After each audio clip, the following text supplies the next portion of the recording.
भारतीय सेना अपने देश की सीमाओं को रक्षा करने में दुनिया के सर्वश्रेष्ठ सेनाओं में से एक होने का गर्व रखती आई है। पर 1962 में सीमा विवाद के कारण हुई भारत चीन युद्ध हमारे सेना और देश के लिए एक काला इतिहास बनकर रह गया। 1962 में चीन के साथ हुई युद्ध में भारतीय सेना को पीछे हटना पड़ा। इस पराजय के अलावा हमारे सेना बल के चेहरे पर एक भी काला दाग नहीं है। लेकिन इस पराजय का कारण हमारा सैनिकों की हिम्मत की कमी के कारण नहीं था, बल्कि उस समय के राजनीतिक नेताओं का लागू नीति के वजह से था। नमस्कार दोस्तों, अननोन मिस्ट्रीज में आप सबका स्वागत है। आइए जानते हैं 1962 के युद्ध में भारत का पराजय का मुख्य कारण क्या था। इसका पहला कारण जानकर आप शायद यकीन नहीं करोगे, पर सच्चाई हमेशा कड़वा ही होता है। उस समय के रक्षा मंत्री पी.के. कृष्णा मेनन सहित कई सारे राजनीतिक नेता भारत के इस पराजय का जिम्मेदार था। उस समय भारतीय सेना की तरफ से गृह मंत्रालय को एक रिपोर्ट भेजा गया था, जिसमें चीन की ओर से आकस्मिक आक्रमण का संकेत दिया गया था। लेकिन हमारे राजनीतिक नेताओं ने इसे सीधे नजरअंदाज कर दिया। अगर इस चेतावनी को वो लोग गंभीरता से लेते तो आज भारत के इतिहास में पराजय का एक भी दाग नहीं रहता। चीनी सेनाओं ने भारत को चारों तरफ से घेर कर जब हमला शुरू करने वाला था, उस समय हमारे देश के नेताओं ने दिल्ली में अपनी स्थिर नीतियों पर चर्चा करके अपना वक्त बर्बाद कर रहा था।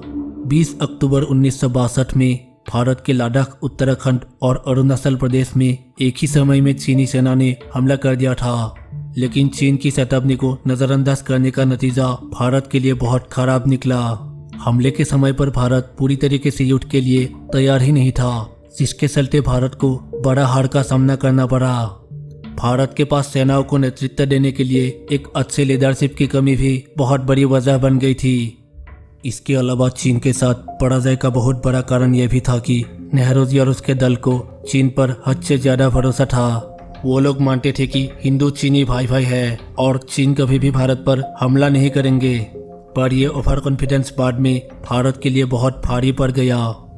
भारत को पता था कि भारतीय सेना युद्ध के लिए पूरी तरीके से तैयार नहीं है, फिर भी चीनी सेनाओं को भारत की ओर से युद्ध के लिए उकसाया गया था, जो भारत की एक बहुत बड़ी गलती थी।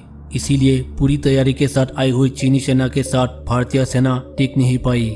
भारत से हुई गलतियों में से एक गलती यह था कि युद्ध के समय में भारतीय वायुसेना को आक्रमण करने की अनुमति नहीं थी। आपको जानकर हैरानी होगी कि उस समय भारतीय वायुसेना चीन की वायुसेना से कहीं अधिक बेहतर था, पर इसके बावजूद वायुसेनाओं का काम सिर्फ भारतीय सेनाओं को खाना सप्लाई करना ही था। उस समय भारत के राजनीतिक नेतृत्व बहुत कमजोर था। नेहरू जी प्रधानमंत्री होने के बावजूद कृष्णा मेनन पर बहुत ज्यादा निर्भर था। इसका परिणाम स्पष्ट था। देश के शीर्ष नेतृत्व क्षमता की कमी के कारण भारत को युद्ध में कई सारे सैनिकों को खोना पड़ा। दोस्तों, इसके अलावा भी अगर कोई भारत की गलती थी तो कमेंट में जरूर बताएं। अगर आपको यह वीडियो अच्छा लगा तो वीडियो को लाइक कीजिए और चैनल को सब्सक्राइब कर लीजिए। साथ ही बेल आइकन को दबाएं ताकि आने वाले हर वीडियोस के अपडेट आप लोगों को मिलते रहे। तो मिलते हैं अगले वीडियो में, तब तक के लिए नमस्कार।